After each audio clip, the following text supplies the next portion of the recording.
Ancient Rome is most famous for its great monuments, but how were these built, and who took care of the rest of the city? To answer that question, today we're going to be taking a closer look at work and occupations in ancient Rome through their tools of the trade. Welcome back to my channel where we bring history to life. Today we are looking at tools of the trade. While many historians have focused on warfare and politics, the day-to-day lives of common Romans have been somewhat neglected. What did an average baker or barber do? What was a fuller, and why did they need urine? And what was a scribe's day like? Through the study of the tools used by various trades, we can find out. First, let's take a walk down the street and see what we would have seen. When walking down a Roman street, you would not only have to dodge people, animals, and the occasional chariot, you would also have to watch out for flying objects. In fact, there were two distinct terms for the sidewalks in Roman cities. The space next to the road, which was typically quite dirty, was called the footway, via publica, or public way, while the raised paved area next to a building was called a piazza, or forum. So when a neighbor was cleaning their roof or doing some repairs, you might want to stick to the piazza. Of course, if it was hot, you wouldn't mind the smell of freshly baked bread wafting from Annio, the local baker. In order to bake early in the morning, Annio had to get up before sunrise. His ovens needed a fire to heat them up, so he got that going first. Then he had to check the dough. Depending on the type of bread, he may have added salt or other ingredients.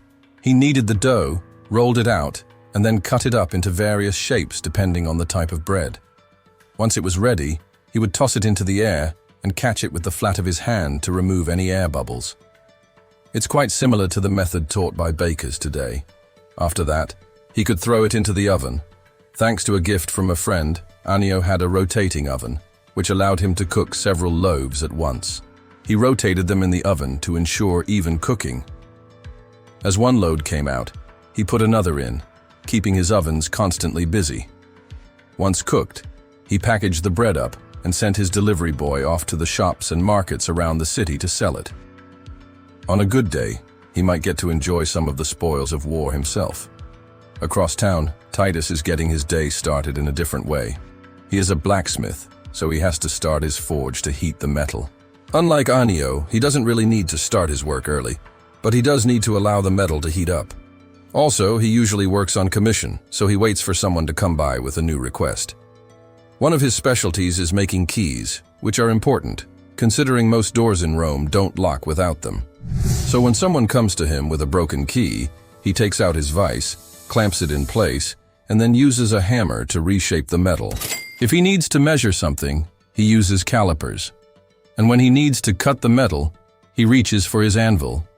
But unlike his modern counterpart, he doesn't use a power saw. Instead, he heats up a piece of flint and steel to the right temperature, and then uses it to chip away at the metal. These pieces are too small for the saws he would use later in life, so chipping away at them with a chisel is easier. Finally, he sharpens the tip with his sharpening stone and tests it in the water to make sure it's done. Another job well done. But across town, Gaius is having a much more relaxing day. He's just moved to Rome from a smaller city and is working as a barber in his brother's shop. The main part of his job is shaving people, but he also cuts hair and trims beards.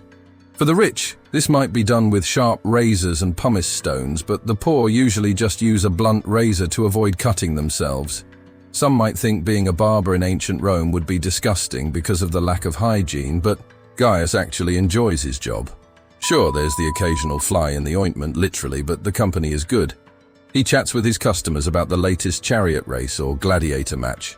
There's always fresh fruit to eat while he waits for his next client. And sometimes he even gets to watch the executions.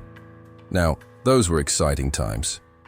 Speaking of exciting, did you know that in 2014, an amateur archaeologist discovered the inscription that reads, "Beware of dog," which is the oldest known example of this warning outside of a home? Can you imagine how excited they must have been? Back in the bustling marketplace, Sextus is helping out his father with the family business. They are fullers, and the main product they sell is urine. Wait, what? Yep, urine is a big business in ancient Rome because it's used to clean clothes. Fullers would buy urine from public bathrooms and collect it in containers. That's where the expression, holding your pee, comes from. They would then take it back to their shop and use it in their fulling mill. This machine has a large flat stone in the middle and a smaller one on top. They would soak the cloth in urine and then put it between the stones and start grinding it back and forth. The urine helped loosen the dirt and grime stuck in the cloth, making it easier to clean. Another important industry in Rome is writing. Many people employed scribes to write letters or keep records. Scribes were important because most people didn't go to school and couldn't read or write. However, they weren't as elite as you might think. Scribes could be former slaves, freedmen, and even women. A woman could earn enough money as a scribe to support herself and her family. This was a very respectable occupation. Scribes used papyrus or thin sheets of wood to write on.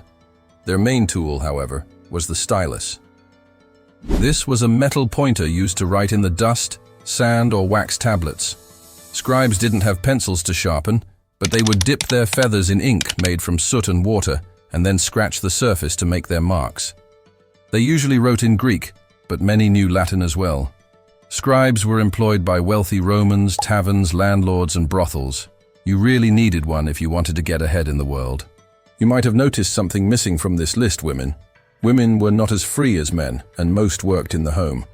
However, there were exceptions. Some women were full-time prostitutes, while others sold perfume or clothing in taverns. Even though they couldn't hold most jobs, a woman could own property and manage businesses. During the empire, more opportunities opened up for women. They were able to become entertainers, doctors, and even gladiators. There were hundreds of different occupations in ancient Rome, and the tools each person used depended on their profession. But no matter what you did, you could be sure of one thing: life in ancient Rome was never boring. We hope you enjoyed this episode of Tools of the Trade. If you want us to continue this series, please let us know. Also, don't forget to subscribe and join our community of history enthusiasts.